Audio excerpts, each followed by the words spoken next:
నిడమరండి. మా గ్రామానికి బోరు బావులు ప్లస్ లిఫ్ట్ ఇరిగేషన్ ఉన్నాయండి. దానివల్ల 365 రోజులు కూడా పంటలు పండుతూ ఉంటాయండి. తర్వాత 5 రకాల పూలు మా గ్రామంలో పండిస్తారు.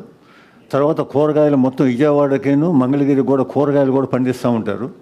ఈ విధంగా అంటే వ్యవసాయం చేసుకుంటూ పిల్లల యొక్క చదువులు కానీ లేకపోతే పెళ్ళిళ్ళు చేసుకోవడం కానీ లేకపోతే ఇతర శుభ కార్యక్రమాలు ఏం చేయడానికి కూడా ఈ వ్యవసాయం మీద వచ్చేటువంటి ఫలసాయాన్ని బట్టే చేసుకుంటూ ఉంటారు. అటువంటి పరిస్థితుల్లో ఇప్పుడు ఈ మధ్య ఏం చేశారంటే మొత్తంగా సెంటు కూడా భూమి ఉండకుండా మొత్తం భూమి తీసుకుంటామని చెప్పేసి 4 రకాల నోటిఫికేషన్ ఇచ్చేశారు. ఒక్క ఎకరాన్ని కూడా ఎక్కడ కూడా అన్నీ కూడా రోడ్లు ఎల్పిఎస్ రోడ్లు కానీ ట్రంక్ ఇన్ఫ్రాస్ట్రక్చర్ అంటే ట్రంక్ రోడ్లు కానీ లేకపోతే ఫ్లాట్లు కానీ ఈ విధంగా అన్నిటికీ కలిపేసి ఉన్న భూమిని మొత్తాన్ని కూడా రోడ్లు ఏర్పాటు చేశారు. ఈ విధంగా చేయటం వల్ల జనమంతా రైతులంతా ఏమవుతున్నారంటే ఇక్కడ ఇన్ని సంవత్సరాల నుంచి కూడా తాతల నుంచి కూడా మనంతా వ్యవసాయం చేసుకొని మన పిల్లల్ని చదివించుకుంటూ మంచి చెడు అన్నీ చేసుకుంటూ ఉన్నాం. ఇప్పుడు ఈ పొలం అంతా పోతుంది కాబట్టి మన వృత్తే పోతుంది కాబట్టి మనకు ఇక వృత్తి లేదు కాబట్టి మన జీవనాధారం ఎలా అంటే అని చెప్పేసి ఒక బాధలో ఉన్నారు. అందుకని చెప్పేసి ఈ విధంగా ఉన్న పరిస్థితుల్లో అధికారులు కూడా వచ్చేసి ఏం చేస్తున్నారంటే మీకేంటయ్యా బాధ, శుభ్రంగా మాకు ల్యాండ్ పూలింగ్లో ఇస్తే మేము 25 సెంట్ ఇస్తున్నాం కదా, ఆ 25 సెంట్కి 3 కోట్లు వస్తున్నాయి కదా అని చెప్పేసి ఈ విధంగా ఇచ్చేస్తున్నారు. అయితే వాళ్ళు దీర్ఘంగా ఆలోచించట్లేదు. వారికి ఏమంటున్నారంటే 3 కోట్లు అయితే వస్తాయి అనుకుంటున్నారు, కానీ ఎకరం 2 ఎకరాలు ఉండాలి మొత్తం కలిపేసి ఇస్తుంటే వాళ్ళకేదో ఒక 3 కోట్లు వస్తే 4 సంవత్సరాల్లో పిల్లల చదువులు పెళ్ళిళ్ళు ఇతర ఇల్లు కట్టుకోవడం అంతా 3 కోట్లు అయిపోతున్నాయి. అయిపోయిన తర్వాత ఇప్పుడంతా కూడా బికార్లు అయిపోయి ఎకరం 2 ఎకరాలు ఉండంతా కూడా కూలికి వెళ్తున్నారు. ఆ కూలికి వెళ్ళే పరిస్థితి కూడా ఇక్కడ 29 గ్రామాల్లో లేరు. ఎందుకంటే ఇక్కడ పొలాలు మొత్తం కూడా వాళ్ళు తీసుకుంటున్నారు కాబట్టి వీళ్ళంతా కూడా ఇప్పుడు దాకా కూడా తాడికొండ ఏరియా తీసుకోలేదు కాబట్టి ఈ జనం అంతా కలిపి అటు కూలికి వెళ్తూ ఉంటారు. అటువంటి పరిస్థితుల్లో ఏం చేస్తారంటే మనకు జీవనాధారం పోతుంది కాబట్టి మన గ్రామానికి చెందిన భూములు ఇవ్వటానికి వీళ్ళు అని చెప్పేసి మా రైతులంతా అనుకొని చెప్పేసి దానికి కోర్టు ద్వారా కూడా పోవటానికి కూడా సిద్ధపడ్డారు.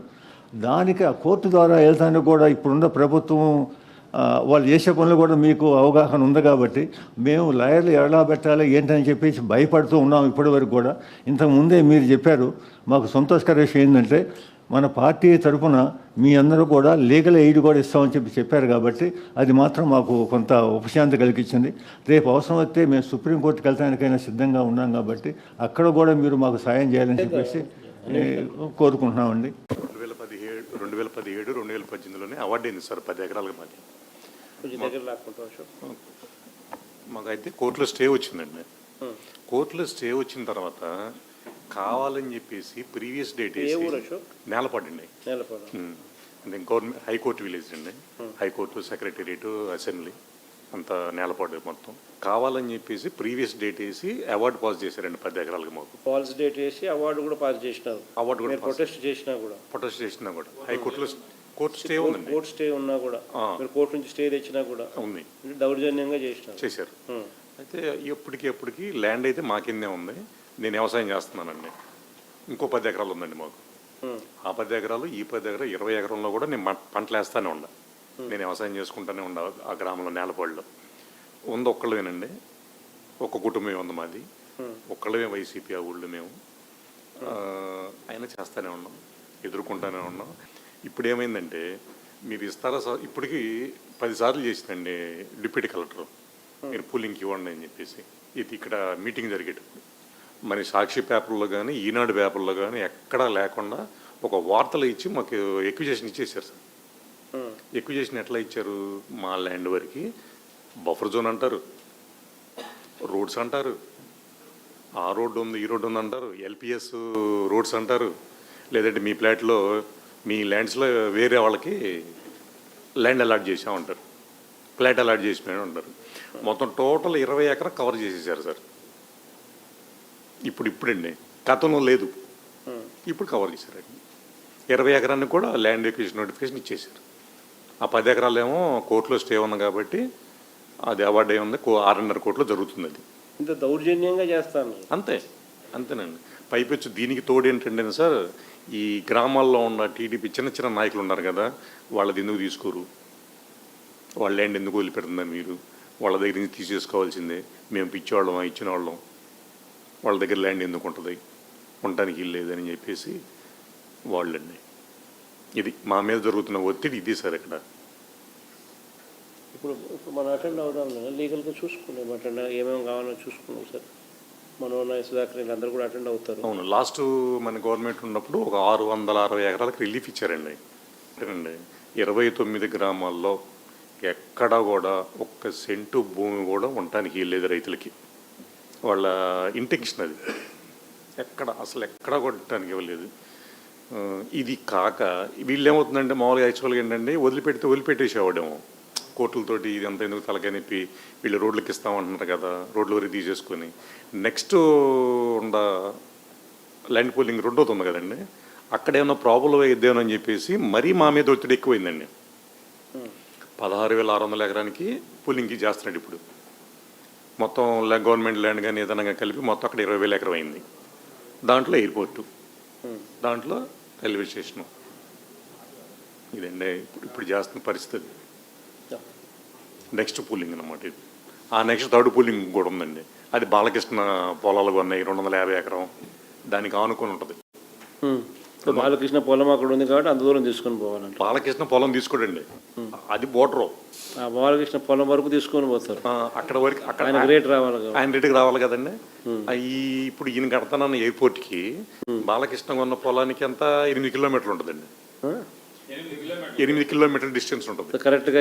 ఎయిర్పోర్ట్ బాలకృష్ణ రావాలా, బాలకృష్ణ 250 ఎకరాలు ఆయన రేటుకి వాల్యూ పెరగాలి. అక్కడ యాడ బాలకృష్ణ ఉండేది హైదరాబాద్, యాడ అయిన భూములు కొన్ని. అదండి ఇప్పుడు E6 రోడ్లో చంద్రబాబు ఇల్లు కట్టేది మా గ్రామం అండి. E6 అంటారు దాన్ని.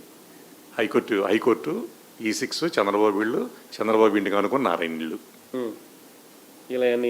నారాయణ ఇంటికి చంద్రబాబు ఇంటికి మధ్యలో గ్రీన్ జోన్. ఇప్పుడు రీసెంట్గా చేసిన గ్రీన్ జోన్ అండి అది. అంతకుముందు గ్రీన్ జోన్ లేదు. వీళ్ళు బయటకు వస్తే ఆహ్లాదకరంగా పార్కులు కనపడాలి కదా. అవును, ఇక్కడ ఇద్దరు మధ్యలో ఉంటుందండి, మధ్యలో గ్రీన్ జోన్ చేశారు. రెండింటికి మధ్యలో గ్రీన్ జోన్, రెండింటికి మధ్యలో. అవును, ఆయన 50కి మాట్లాడుకోవచ్చు. చంద్రబాబు నాయుడు బయటకు వచ్చినా పక్కన పార్క్ కనపడాలి. అవును. మా ఊరిలో ల్యాండ్ పూలింగ్కి 250 ఎకరాలే తీసుకున్నారండి. Out of 1100 acres only 250, that is less than 25%.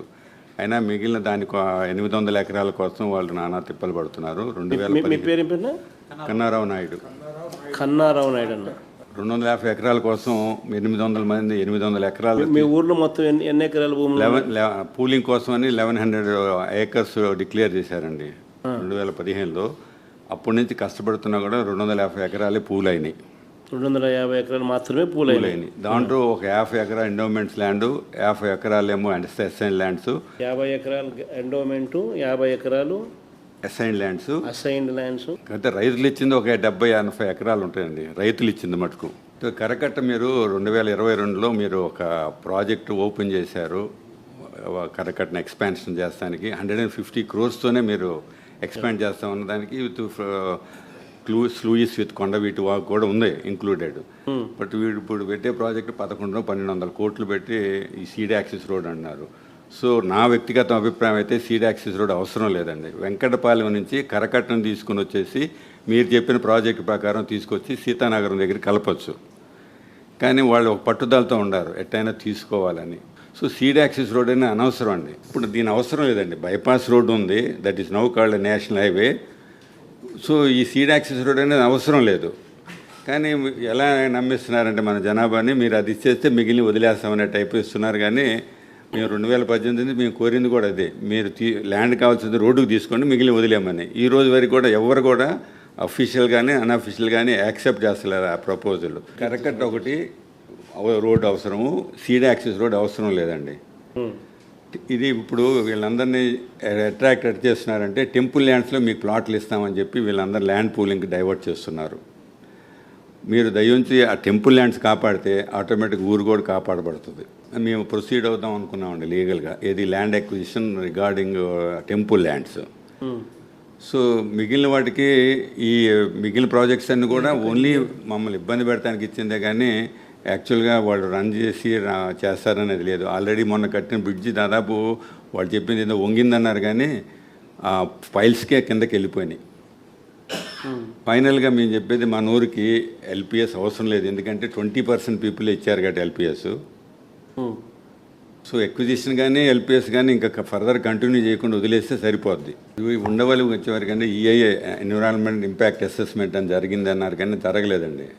Social impact assessment జరిగిందన్నారు కానీ జరగలేదండి. ఇప్పుడు ప్రాజెక్ట్స్ అన్నిటి కూడా ఎన్విరాన్మెంట్ క్లియరెన్స్ కావాలండి. Review of LPS complete law review చేస్తేనండి అయిపోద్దండి ఇది. ఎందుకంటే అది ఎఫెక్టివ్ ఓన్లీ 2000 మీ ప్రభుత్వం టైంలో కూడా అంతటి వరకే ఉందని చెప్పారు చీఫ్ సెక్రటరీ. ఏది ఎల్పిఎస్ ఇంకా ఫర్దర్గా ఎక్స్పాండ్ చేయమని. అది దట్ ఈస్ ప్రాబ్లీ 2022లో. అది ఎల్పిఎస్ అనేది కంటిన్యూస్గా ఉంది 2015 నుంచి ఇప్పుడు దాకా. There is no end for LPS. But these major issues as a chief minister, ex chief minister and now as a very popular leader you can take up, because other issues should be very small when compared to general issues. So I did not go into the details of all the issues, but probably you can help us by trying to tell the government that what you are doing is outrageous.